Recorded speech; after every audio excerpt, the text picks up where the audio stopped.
Hey guys, it's me Samantha and welcome back to my channel. So for today's video, Bible study na naman. So please subscribe, hit the notification bell, press the like button. Comment down below, hashtag SJ Squad. Bye! Gandang gabi sa inyong lahat at purihin ang Diyos. Tayo po ay nasa ika-28 na ng Bible lesson at Happy Mother's Day din po sa inyong lahat at God bless po sa inyong lahat. Ito po yung pag-aaralan natin, yung subject pa rin natin ay redemption at ang team natin ay redeem from the curse of spiritual death. Yon. Ang teksto pa rin natin ay Galatia chapter 3 verse 13. Ang nakalagay doon ay sa sumpa ng kautusan ay tinubos tayo ni Kristo na naging sumpa sa ganang atin sapagkat nasusulat, sinusumpa ang bawat binibitay sa punong kahoy. No, dun sa ating pag-aaral kahapon ay nakita natin sa Genesis 2:16, 17, basahin natin, nakita natin dito na yung nung sumuway yung tao, ang si Eva at Adan, ang unang sumpa na dumating ay yung spiritual na kamatayan.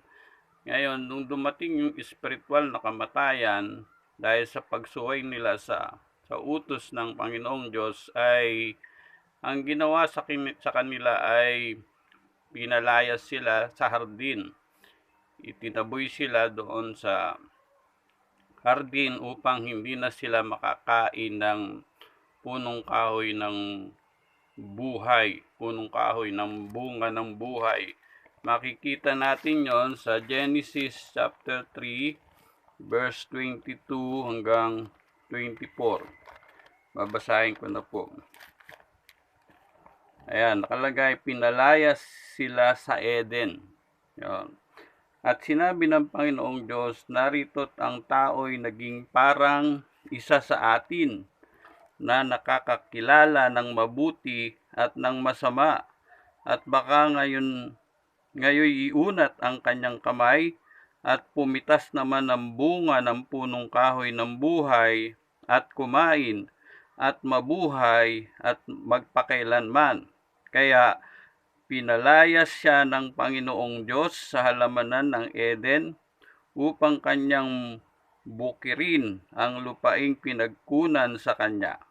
Ano pat itinaboy ang lalaki at inilagay sa silanganan ng halamanan ng Eden ang mga kerubin at ang isang nagniningas na tabak na umiikot upang ingatan ang daang patungo sa kahoy ng buhay.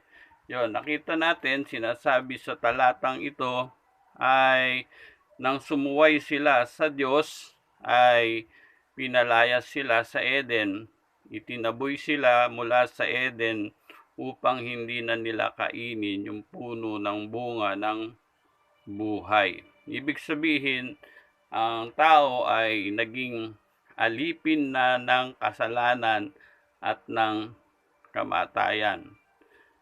At doon sa naging resulta nung sila ay nakinig sa dyablo, ay ang nangyari ay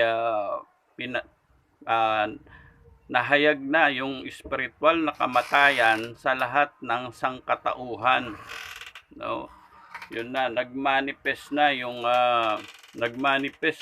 spiritual na kamatayan sa lahat ng sangkatauhan.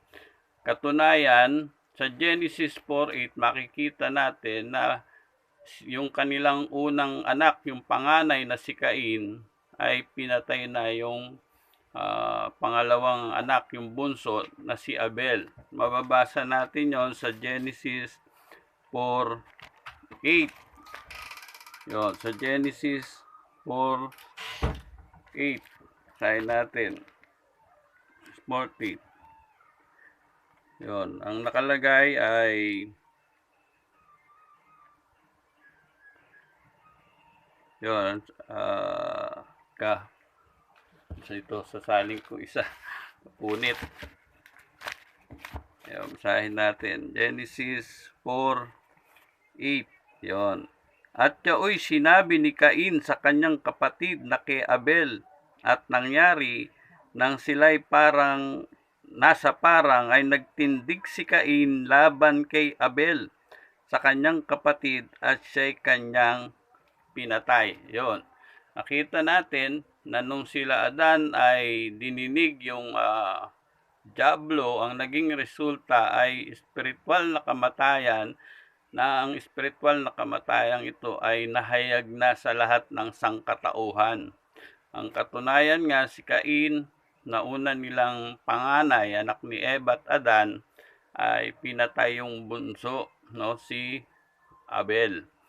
At mula noon ay ang tao ay hindi na sila makatugon sa tawag ng Diyos nang walang inihahandog, nang walang sinasakripisyo o yung sacrifice. At ang tao ay nahahadlangan na tumawag sa Diyos dahil sa kanilang mga pagsalangsang at kasalanan. Kaya nakita natin dito ay yung tao ay dahil patay spiritually, hiwalay sa Diyos, ang tao ay nagkakasala hindi dahil sa ginagawa niya, kundi ang tao ay nagkakasala dahil sa kung sino siya. Yon. Yung nagagawa niyang masama ay dahil sa kung sino siya. Kasi nga, spiritually, patay siya, hiwalay na sa Diyos. Kaya nga may mababasa kayo dyan, sabi ni Kristo doon sa mga Pariseo, basahin natin sa John 8:44, sabi niya, kayo'y sa inyong amang Diablo. Yun. Kasi yung kausap doon, mga Pariseo, no? Ang mga Pariseo ay mga religious leader yan na gumagawa naman sila ng mabuti, no? Pupunta sila sa sinagoga, nag-iikapu sila, nananalangin sila, nagpa-fasting sila, gumagawa sila ng mabubuting bagay. Pero sabi ni Kristo sa kanila, ito, no? Sa John 8:44, ang sabi ni Kristo sa kanila, John 8:44. Sayin natin sa John 8:44. Kayo'y sa inyong amang Diablo, ang mga nais ng inyong ama ang ibig ninyong gawin. Siya'y isang mamamatay tao buhat pa ng una, at hindi nananatili sa katotohanan sapagkat walang katotohanan sa kanya. Pagka nagsasalita siya ng kasinungalingan, ay nagsasalita ng saganang kanya sapagkat siya'y isang sinungaling at ama nito. Yon, no? Sinabihan sila ni Kristo, yung mga Pariseo na mga religious leader, sabi niya, kayo'y sa inyong amang Diablo. Kahit na sila ay mga religious leader na gumagawa naman ng mabuti, pero tinawag sila ni Kristo na ang ama nila ay Diablo. Sabi niya sila sinungaling at pinatay nila si Kristo. No? Sila yung pumatay kay Kristo, yung mga Hudyo. No? Kaya dito nakita natin ay yung nung magkasala ang tao ay nag-iba yung kanyang nature, no? Nag-iba, kaya sabi natin kanina, ang tao ay nagkakasala dahil sa kanyang, hindi dahil sa kanyang ginagawa, kundi dahil sa kung sino siya. Yo, kaya dito nakita natin na ang tao hindi siya possess, no? Kundi ang sabi, ang ama ninyo ay Diablo. Ibig sabihin, ang mga tao na patay spiritually, hiwalay sa Diyos, ang kanilang ama ay dyablo. Sila ay nasa mga anak ng pagsuway. Kaya ito yung reason kung bakit ang tao ay hindi maliligtas ng mabubuting gawa. Kaya yan yung sinabi sa Ephesians 2:8-9, sapagkat sa biyaya kayo'y nangaligtas sa pamamagitan ng pananampalataya. Ito'y hindi sa inyong sarili, ito'y kaloob ng Diyos, hindi sa pamamagitan ng inyong mga gawa, upang ang sino man ay wag magmapuri. Kaya yung mabuting gawa ay hindi po yun yung makapagliligtas. Ang makapagliligtas, una ay yung pananampalataya sa ating Panginoong Hesukristo. Para sa ganon ay mabuhay yung kanilang espiritu at mapanumbalik sa Diyos. Sabi ng Ephesians 2:1, kayo'y binuhay niya nang kayo'y mga patay dahil sa inyong mga pagsalangsang. Ang ibig sabihin po nung binuhay doon ay means to quicken, to make alive. To quicken, to make alive. Binuhay yung espiritu dahil sa mga pagsalangsang. Ibig sabihin, spiritual na kamatayan yon. Kayo'y binuhay nung kayo ay mga patay dahil sa inyong mga pagsalangsang at kasalanan. At yun po ay mangyayari lang sa pamagitan ng pananampalataya kay Kristo. Kaya nga sabi dun sa ating teksto, we are redeemed from the curse of the law, o from the curse of spiritual death in Christ Jesus. Sa sumpa ng kautusan ay tinubos tayo ni Kristo na naging sumpa sa ganang atin. Kaya nga kung tayo ay kung ang tao ay spiritually siya ay patay, hiwalay sa Diyos, at kung hiwalay siya sa Diyos, patay ang kanyang espiritu at namatay siya physically, ay ang mapupuntahan ay yung walang hanggang pagkahiwalay sa Diyos doon sa dagat-dagatang apoy. Kaya nga salamat sa Diyos dahil doon sa ginawa ng ating Panginoong Hesukristo. Sabi niya, Galatia 3:13, sa sumpa ng kautusan ay tinubos tayo ni Kristo na naging sumpa sa ganang atin. Sapagkat nasusulat, sinusumpa ang bawat binibitay sa punong kahoy. Sa sumpa ng espiritual na kamatayan ay tinubos tayo ni Kristo. Kasi nakita natin yung isang sumpa ay espiritual na kamatayan. Kaya nga kung tayo ay namatay spiritually, nahiwalay sa Diyos, o kung yung tao patay spiritually, hiwalay sa Diyos, ang sabi ay we are redeemed from the curse of the law. Kaya nga tinubos tayo ni Kristo. Paano tayo tinubos ni Kristo? Kaya nga tinubos tayo, sabi sa Hebreo 2:9, ay nilasap ni Kristo yung kamatayan para sa bawat tao. Yon, nilasap ni Kristo, nakaranas ng kamatayan si Kristo para nagbata ng kamatayan, nilasap yung kamatayan para lang sa bawat tao. Makikita natin yon sa Hebreo 2:9. Babasahin ko po. Itong nakalagay, ang sabi niya ay Hebreo 2:9. Basahin natin Hebreo 2:9. Yon, sabi niya ito, kung di nakikita natin ang ginawang mababa ng kaunti kaysa mga anghel, sa makatwid ay si Jesus, na dahil sa pagbata ng kamatayan ay pinutungan ng kalwalatian at karangalan upang sa pamamagitan ng biyaya ng Diyos ay lasapin niya ang kamatayan dahil sa bawat tao. Yon. Kaya nga, tinubos tayo ni Kristo. Paano tayo tinubos? Sabi niya, nagbata siya ng kamatayan at dahil sa biyaya ng Diyos, nilasap ni Kristo yung kamatayan para sa bawat tao, para sa atin. Kaya, paano niya ginawa yun? No? Nakalagay sa Hebreo 9:26, ganito ang nakalagay sa Hebreo 9:26. Babasahin ko.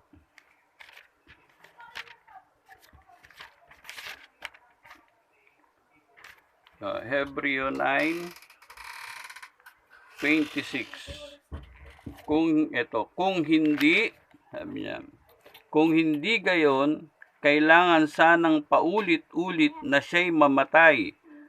Mula pa nang likain ang sanlibutan, subalit minsan lamang siyang nagpakita, ngayong magtatapos na ang panahon, upang pawiin ang kasalanan sa pamamagitan ng handog na kanyang inialay. Yon, nakita po natin, tinubos tayo ni Kristo na bagamat siya ay hindi nagkasala, walang kasalanan, ang sabi sa binasa natin ay inialay niya yung kanyang katawan para daw matubos tayo sa ating kasalanan. Kung papansinin niyo yung kasalanan dito ay singular, no? Hindi siya plural. Hindi sinabi mga kasalanan. Kasalanan, no? Yan yung nasa puso ng tao eh. Kaya sabi ko kanina, ang tao ay nagkakasala hindi dahil sa kanyang ginagawa, kundi ang tao ay nagkakasala dahil sa kung sino siya. Kaya yung kasalanan dito sa Hebreo 9:26 ay kasalanan, hindi mga kasalanan. Sa English, pag binasa nyo yan, sin, hindi sins. Wala siyang S. Ibig sabihin, singular, hindi plural. Kaya yung nature ng tao, no, yun ang problema. Kaya hindi kaya niyang iligtas yung kanyang sarili sa mga mabubuting gawa.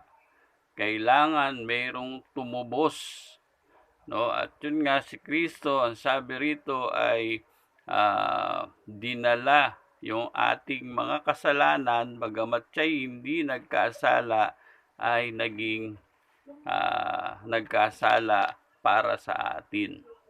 Kasi nga, ibig sabihin nun ay substitute.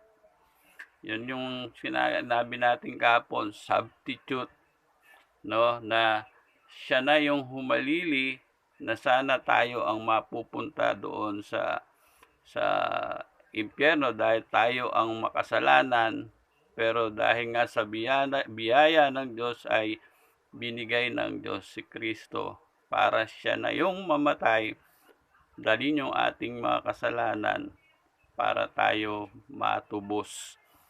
Kasi nga substitute ang tawag doon. No, substitute ang tawag. Kaya ang sabi ng Bible, kung tayo ay patay spiritually, hiwalay sa Diyos, sabi ni Kristo ganito, John 10:10. No, John 10:10, ganito ang nakalagay. Basahin natin. John 10:10.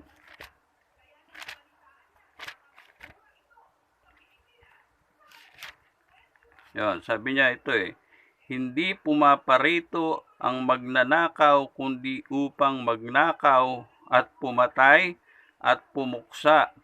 Ako'y naparito upang sila'y magkaroon ng buhay at magkaroon ng kasaganaan nito. Ang nagsasalita po dito ay ang ating Panginoong Jesucristo. Ang sabi niya, hindi pumaparito ang magnanakaw. Yung magnanakaw po doon ay si Satanas. Sabi niya, ang magnanakaw ay pumarito kundi upang magnakaw, pumatay at pumuksa. Pero ang Panginoong Yesus daw ay naparito, sabi niya, upang sila'y magkaroon ng buhay at kasaganaan nito. Magkaiba po yun. Buhay. Kasi nga, spiritually, patay ang tao dahil sa kasalanan, hiwalay sa Diyos. Kung patay ang tao spiritually, kailangan niya ng buhay. Kaya nga sabi sa John 10:10, naparito ako, sabi ni Kristo, upang magkaroon kayo ng buhay. Bakit? Ano ba meron kay Kristo? Tignan natin sa John 5:26. Basahin natin John 5:26.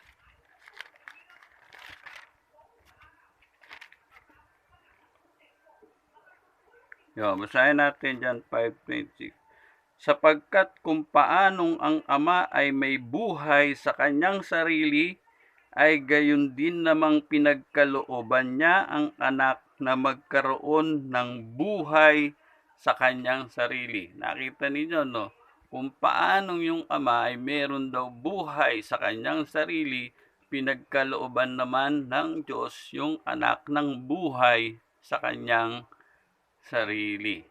Kaya sabi niya sa John 10:10, ako'y naparito upang kayo'y magkaroon ng buhay. Tapos taas natin sa 24, katotohanang John 5:24, katotohanang sinasabi ko sa inyo, ang dumirinig ng aking salita at sumasampalataya sa kanya na nagsugo sa akin ay may buhay na walang hanggan at hindi papasok sa paghatol kundi lumipat na sa kabuhayan mula sa kamatayan. Yung binabanggit po dito na lumipat mula sa lumipat na sa kabuhayan mula sa kamatayan. Ibig sabihin, galing sa spiritual na kamatayan, lumipat na sa kabuhayan. At ang sabi, ang dumirinig, nananampalataya sa anak ng Diyos, sabi niya, ay mayroong buhay na walang hanggan. Paano po ginawa ni Kristo yun? Yun nga, doon sa plano ng katubusan. Kaya sabi doon sa Galatia 3:13, we are redeemed from the curse of the law. Kaya kahit pag-usapan natin yung curse na spiritual death, hindi magiging maganda kung di natin pag-aralan yung plan of redemption. Walang kwenta kung ang pag-aaralan lang natin ay yung spiritual na kamatayan, no? O yung mga sumpa. Pero magiging kumpleto ang istorya kapag pinag-aralan natin yung plan of redemption na ginawa ng Diyos sa pamamagitan ni Jesus. Kaya sa plano ng katubusan ay inalis na raw tayo mula sa kamatayan tungo sa buhay. No, nandun na tayo sa kabuhayan mula sa kamatayang spiritual. Meron na tayong buhay. Kaya salamat sa ating Panginoon, tayo ay tinubos doon sa sumpa ng spiritual na kamatayan. Kaya kung aanuhin natin yung Galatia 3:13, we are redeemed from the curse of spiritual death in Christ Jesus. Kung di dahil sa ating Panginoon ay hindi tayo maalis sa spiritual na kamatayan o yung pagkahiwalay ng tao sa Diyos. Kaya nga, ngayon nalaman natin, no, na yung ginawa ng Panginoon doon sa krus ng Kalbaryo no? Kaya nga yung dugo niya, no, yun ang pinangbayad, ransom. Kumbaga ay sa natural, kinidnap yung tao, at nung kinidnap yung tao para matubos, kailangang bayaran ng pera. Yon ang tawag nung pangtubos, we are redeemed, ay ransom. Kaya ang pinangtubos, dahil tayo ay naging haalipin ng dyablo, naging bilanggo ng dyablo. Sabi nga kanina, kayo sa inyong amang dyablo, no? Pero dahil sa dugo ni Kristo binili, hindi tayo binili ng pilak at ginto o pera. Ang binili ng pinambili ng Diyos ay sa pamamagitan ng dugo ni Kristo. Kaya binili na tayo ng dugo ni Kristo, ransom, para makalaya tayo mula doon sa kapangyarihan ng kadiliman tungo sa anak ng kaliwanagan. Nandun po yun sa Colossus 1:13. No? Kaya nga, praise the Lord, na tayo ay na-redeem, ni-redeem, no? Tinubos na sa sumpa ng espiritual na kamatayan. Galatia 3:13. At tutuloy pa rin po natin yan para ituro yung mga ilang pang sumpa, no, sa kautusan, no? At yan, nakita na natin na tayo ay tinubos na mula sa kamatayan tungo sa kabuhayan sa pamamagitan ng pagtubos ng ating Panginoon Kristo, ng kanyang lasapin ang kamatayan at pinambayad yung kanyang dugo para sa atin. Kaya maraming salamat, at kung meron kayong tanong, kung meron kayong comment, ay mag-comment lang po kayo, at Biblia po ang sasagot. Purihin po ang Diyos at ang ating Panginoong Kristo.